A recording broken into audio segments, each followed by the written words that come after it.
Bonjour, c'est Dominique. Alors, on continue. Alors, j'ai laissé sécher suffisamment de temps.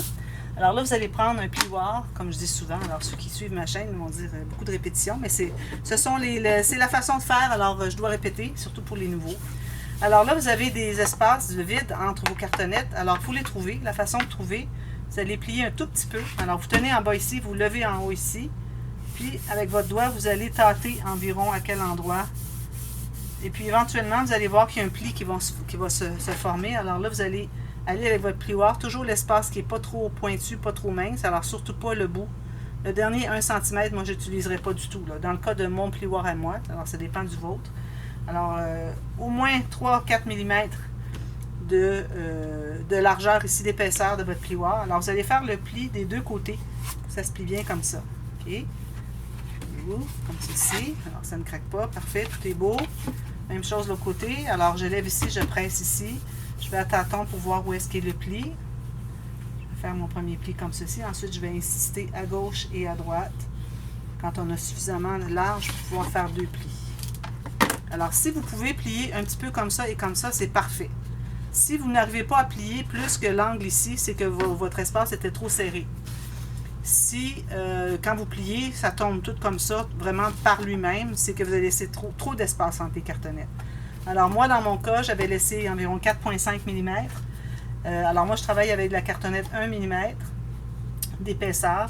J'ai du papier cartonné d'environ 216 grammes, 220 grammes. Alors, 80 livres. OK. Et puis, c'est ça. Si jamais vous avez du papier plus épais, il n'y a rien qui vous empêche de mettre un papier plus mince ici. Alors, vous allez récupérer un petit peu d'espace. Alors, vous n'êtes pas obligé de mettre du 110 livres ou 300 grammes extérieur et ici, OK? Et ici. Alors, vous pouvez aller avec un peu plus mince ici. Ça vous donne un petit peu plus de marge de manœuvre. Alors là, ce que je fais, alors moi, j'ai décidé que, plutôt que de coller tous mes petits morceaux que j'ai ici, que je vais faire, j'avais ma carte et puis des petits morceaux, c'est ce que j'ai fait avec.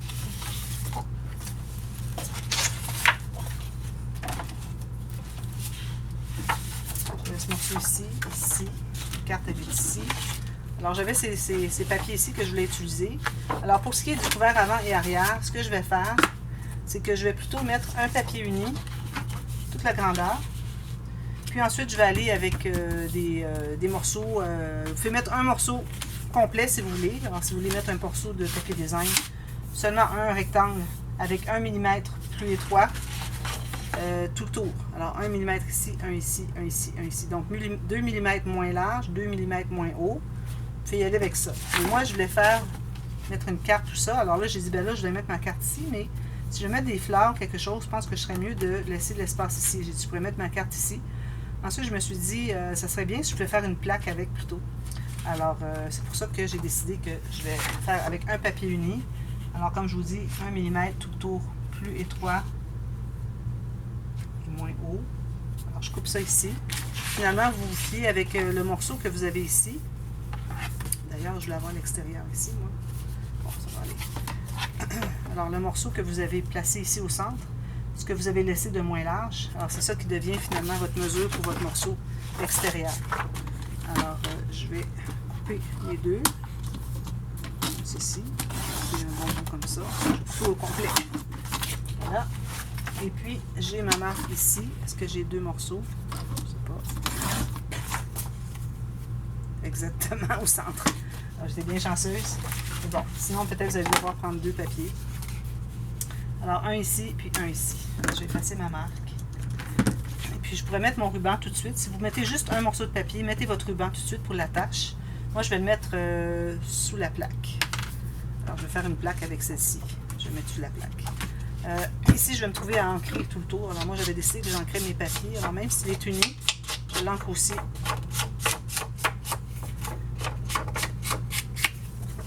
Tout le tour. Alors, je vais faire juste un côté, mais vous allez faire les deux côtés, même chose. Parce que je ne vais pas prendre trop de temps. Je suis limitée avec le temps sur ma batterie de caméra. Alors, ça, je vais faire juste un côté. Faites la même chose des deux côtés. Alors, vous allez avoir un papier design pour l'arrière. Papier pour l'avant. Alors, n'oubliez pas qu'à droite, c'est le devant de l'album. Devant du couvert. Le morceau à gauche, c'est l'arrière. Alors, assurez-vous de mettre de la colle jusque dans les coins. On n'en a jamais suffisamment dans les coins. décide à les reporter après. Alors ici, 1 mm tout le tour, parfait. Il y a une chose que j'ai oublié de faire avec vous, c'est la touche professionnelle. Vous savez, la touche professionnelle, ceux qui le savent. Alors, quand vous avez fini de faire votre structure, vous allez prendre votre plioir, vous allez passer tout le long de vos cartonnettes, comme ceci, tout le long. Et puis là, il va se former dans les coins peut-être un petit excédent, si jamais vous aviez laissé un petit peu plus que ce qui était nécessaire. Alors, vous allez tout simplement le couper dans le sens de la cartonnette comme ceci. OK? Comme ça. Ici, j'ai un petit peu trop large, je vais en enlever. Puis, il ne faut pas presser trop fort parce que si vous pressez trop fort, vous allez couper trop loin et là, on va voir la cartonnette. Si votre cartonnette est de la même couleur que votre papier, peut-être que ça ne se verra pas trop. Mais moi, j'ai à peu près jamais la même couleur de cartonnette que de papier. Alors moi, j'arrivais à peu près juste, j'ai pas eu rien à enlever, juste un petit peu ici, tout à l'heure. Alors, on retourne sur l'extérieur. Vous voyez, votre album est comme ça. Ça se trouve être le devant. Alors, quand on travaille ici, c'est le devant. Alors, je vais presser ça bien comme il faut. Même chose de l'autre côté. Je vais le faire plus tard. Alors, ensuite, là, ce que je vais faire, je vais placer mes rubans. Alors, j'ai un ruban ici. Je vais prendre la colle à tissu. Je vais tenter de trouver le centre. Je vais mesurer ici. Je vais avoir 7 pouces de haut, donc. D'ailleurs, je n'ai pas donné les mesures en pouces pour la cartonnette. Je vais vous le donner tout de suite. Alors, en pouces, ça donnait 7 pouces et j'avais 14. Excusez. Alors, 5 pouces et demi par 18. Alors, 7 pouces et 1/8. OK? Voilà. 7 pouces et 1/8. C'est pour ça que j'ai refait un tout petit peu en haut de mon 3 pouces et demi pour le centre ici. Alors, moi, j'ai décidé que je mettais 2 rubans. Je trouve ça bien joli. Alors, je rajoute une goutte de colle ici. Avec mon petit ruban. Comme ceci. Bien centré avec mon premier ruban. Je vais faire la même chose de l'autre côté. Ensuite, là, je vais pouvoir couvrir. Alors, moi, je vais faire une plaque. Alors, ceux qui veulent savoir c'est quoi la plaque, je vous mets dans... André va vous mettre, tiens, ici, excusez, en info, la technique comment fabriquer une plaque. C'est très simple. Alors, la même technique qu'on a fait. Alors, vous avez un morceau de cartonnette. Vous enrobez comme on fait pour enrober le tour d'un couvert d'album. Et puis, tout simplement, ensuite, ben, vous collez vos papiers. Alors, vous calculez la bonne grandeur. Alors, moi, ça va être peut-être que je vais en enlever un petit peu, mais en même temps, je voudrais en laisser un petit peu de cadrage. Alors, je vais probablement le mettre en bas, ici. Je vais me garder une place pour l'incrustation ici. Ici, je vais avoir aussi un morceau. Puis ici aussi. Et puis, je vais aussi avoir, quand je vais avoir posé mon papier, je vais avoir une garniture. Alors, habituellement, je fais ça quand je vais couvrir le joint entre le tissu et le papier. Mais là, je vais le mettre question de garniture, de mettre une garniture. Je pourrais la mettre tout de suite comme ceci. Mais bon, je pense que j'aime mieux la mettre sur le papier. Ça va faire comme une incrustation par-dessus l'incrustation. J'aime bien ça. Puis la plaque, bien, elle est en cartonnette. Puis je vais probablement mettre un autre morceau de cartonnette dessous pour lui donner plus d'épaisseur. Mais je le mets plus petit, alors ça donne un effet 3D qui est intéressant. Alors ça devient surélevé, mais on a un vide dessous. Alors moi, c'est ce que je vais faire. Avec ça ici, des petits morceaux ici. Alors derrière, je vais mettre tout simplement un seul papier. Alors j'avais choisi que je mettrais celui-ci. Je pense que j'en ai pas suffisamment. Alors, je vais choisir mon papier. Et puis, je vais remettre la même garniture à la même distance. Alors, si je le mets à 8 mm du bord ici, je vais la mettre à 8 mm du bord ici aussi. Pour ce qui est de la tranche, alors là, avant de couvrir de papier design, il faut mettre nos aimants. Alors, moi, j'ai des aimants 15 mm ou 1,5 cm de diamètre, mais toujours 1 mm d'épaisseur. OK? Voilà, 2 paires. J'ai 2 paires comme ça. Alors, celles-là, je les ai pas en vrac. Je les ai pré-encollés. Alors là, gardez-vous une bonne distance, au moins 1 cm. Ici, moi, je vais le mettre même plus bas que ça. Là. Je vais le mettre à 3 cm plus bas que le haut. Bien centré par rapport à la largeur, idéalement. Ce n'est pas une obligation. Pourvu que vous ayez suffisamment d'espace tout le tour pour pouvoir coller un papier sans qu'on le voie. Comme ceci. Ça. Et puis, là, je vais les enlever pour tout de suite. Les 2 autres qui sont par-dessus. OK. parce qu'eux vont être collés au fond de la tranche du sac à main. Alors, je vais faire ça plus tard. Alors, je les mets de côté, parce que là, je voudrais couvrir lui de papier. Alors, je pense que c'est ça que je vais prendre probablement pour couvrir la tranche. Alors, la tranche ici encore, vous allez mesurer 1 mm à l'intérieur du pli, ici et ici, minimum. Ben, je n'irai pas bien plus que ça. Puis, idéalement, la même largeur que votre papier que vous avez sur le dessus, comme ceci. Là, ben, je pourrais le faire un petit peu plus étroit, mais bon. Parce que les papiers qui vont être dessus vont avoir encore 1 mm. Toutes les incrustations vont toutes avoir 1 mm qui dégage de papier rose pour qu'on le voit au travers. C'est la raison pour laquelle j'ai mis un papier. Pour que quand j'arrive avec tous mes petits papiers comme ça, supposons que j'ai ça ici. Alors, je vais toujours avoir 1 mm d'espace entre chacun. Je vais tout ancrer. Puis en ayant 1 mm, on voit un peu le rose. Je trouve que ça fait un beau petit détail. Alors lui, question qu'on se rende quand même à 1 mm du bord, je vais me fier au papier de fond ici. Et si vous avez déjà placé votre papier design ici, ça va être votre mesure aussi. Alors, je vais couper ici.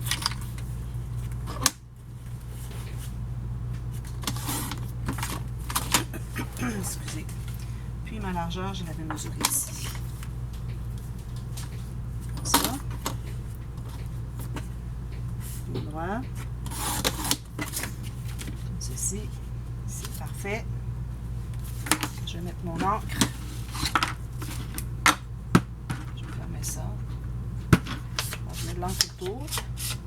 C'est important de mettre l'encre sur la coupe du papier pour ne pas voir le papier blanc. Bien important. Chaque fois que vous ancrez, il faut toujours cacher la coupe du papier.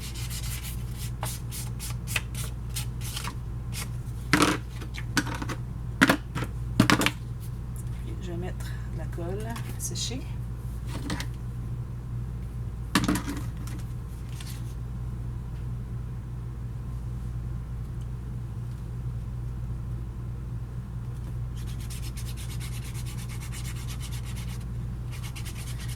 Ensuite, pour ce qui est de l'intérieur, alors moi j'aimerais bien faire une doublure de page. Je trouve que ça fait une occasion d'espace photo de plus avec la carte qui est insérée. Alors là, faites bien attention, quand vous installez lui, allez plier pour voir si vous êtes bien centré sur les côtés. Comme ça, alors là, il faudrait que je pousse un tout petit peu par ici. Un petit peu ici. Parfait, bien positionné, là je vais aller presser tout ça. J'essaie de ne pas presser. J'essaie de ne pas presser trop près de l'aimant. Parce que je ne voudrais pas que ça fasse une bosse abrupte. Une pente abrupte autour. Alors je vais autour, mais pas trop près. Alors ça devient une pente douce. Donc on le voit beaucoup moins. Voilà. Comme ceci. OK. Ensuite, là, je vais avoir mon papier ici, mon ruban. Je vais tout couvrir ça. Alors moi, comme je disais, je voulais mettre une garniture ici. Alors idéalement, ma garniture, il faudrait que je la rabatte à l'intérieur d'environ 1 cm. Okay. Alors, ça va être un petit peu difficile de faire ma doublure de page si j'ai pas mon ruban parce que ça doit aller par-dessus. Alors, ce que je vais faire, c'est que je vais faire ça hors ligne et puis je vous reviens avec la doublure de page. Mais je vais vous montrer quand même la façon de calculer. Alors, vous voyez ici, vous avez le plateau avant que ça descende dans la petite vallée ici, la gouttière, je crois qu'on appelle. Alors, moi, je vais me garder 1 mm ici à l'intérieur, qui est plus étroit que la hauteur. Je vais libérer 1 mm sur le côté du plateau. La hauteur, je vais avoir 1 cm chaque côté minimum. Puis ici, gardez-vous un bon 5 à 8 mm de plus. Alors, je me fais une marque ici. Parce que ça se trouve être la moitié de mon papier. Je pourrais y aller comme ça, ici, au centre. Non, c'est trop petit. Alors, je vais en couper deux parce que j'ai les deux côtés à faire. Je coupe ça. Alors, on se trouve avoir une bande de collage en haut et en bas. Comme ça. Alors, on peut mesurer tout de suite. 1 mm ici, 1 mm ici. Puis, si on installe ici tout juste sur le bord, alors faites-vous une marque. Une marque avec votre crayon environ, je dirais, 5 à 8 mm que vous dégagez du côté ici pour faire l'ouverture pour accéder dans la doublure de page. Alors, on va la faire par le côté. Okay. Alors, on a voulu dépasser un peu la largeur parce qu'on veut replier cet espace-là. Alors, ça prend au moins 1 cm à replier. C'est pour renforcer le bord de la pochette. Alors, c'est pour ça que j'avais laissé plus large pour qu'une fois que ma marque à 5 à 8 mm faite, il me reste 1 cm à plier à l'intérieur. Alors, je me fais une ligne de pliure le long de cette ligne-là. Et puis, les 2 marques que je me suis faites aussi pour le haut, la hauteur de la doublure de page. Alors, une ici, puis une ici. Alors, vous ferez les deux la même chose. Je pense que je vais le faire tout de suite parce que après coup, c'est difficile à trouver. Alors, ici, j'ai 3/4 puis 7/3. 3/4. 7/3. Puis, celle-ci, elle est à 1 demi-pouce. Alors, il faut que vous ayez au moins 1 cm tout autour de vos marques. Vous pouvez avoir plus, comme moi j'ai plus. Je ne donne pas mes mesures, c'est pas nécessaire. Il faut que vous ayez 1 cm tout autour. Là, vous avez des petits rectangles ici ou carrés. Vous les enlevez puis vous faites un petit biseau. Alors, vous commencez un petit peu à l'intérieur ici, environ 2 mm, puis vous allez jusqu'à la pointe où est-ce qu'elle se rencontre. Même chose ici. Alors, vous avez coupé le coin et vous avez fait un biseau, une pierre deux coups. OK? Faites même chose ici. Alors, pas trop le biseau. Vous voyez, pas plus que 2 mm, 2-3 mm. Parce que plus que vous coupez, plus que vous bisotez, moins que vous avez de surface à coller. Alors, ça fait pas un beau résultat. Vous avez c'est moins collé à l'intérieur. Ici, on fait un petit biseau jusqu'à la ligne de pliure. Même chose. Vous pouvez partir de la ligne de pliure, si vous voulez. Plus facile que de se rendre à la ligne de pliure. Alors, on va plier tout ça. Comme ceci. Voilà. Et puis, comme je vous dis, moi, je dois avoir installé mon ruban. Alors, il faut que je fasse mes couverts. Il faut que vous fassiez aussi, vous aussi, tout terminer les couverts ici avec votre papier design. Si vous avez des garnitures, il faut que ça soit entré là avant d'installer la doublure de page. Alors ici, vous voyez le petit rabat qui est ici. Moi, je vais le coller tout de suite à l'intérieur. Alors, on met de la colle à l'intérieur de cette bande de collage. Puis, on va la coller littéralement sur la doublure de page. Comme ceci, je le tiens. Et comme ceci, et comme ceci. Voilà. Enlever l'excédent de colle. Voilà. Faites ça aux deux. Alors, je vous reviens demain. On va continuer. Si vous avez des petits coins ici qui dépassent, il faut aller les couper un petit peu, comme on avait fait pour les coins de la structure. Alors, moi, je finis tout ça. J'installe mes rubans. Puis, je vous reviens avec l'installation des doublures de page. Parce que j'ai un truc qui vous facilite la tâche pour ceux qui n'en ont jamais fait. Alors, je vous reviens avec ça demain. Et puis, on continue ensuite avec les pages. Alors, je vous reviens avec le système de reliure et les pages. Alors, je vous reviens avec ça demain. À demain, merci. Bye bye.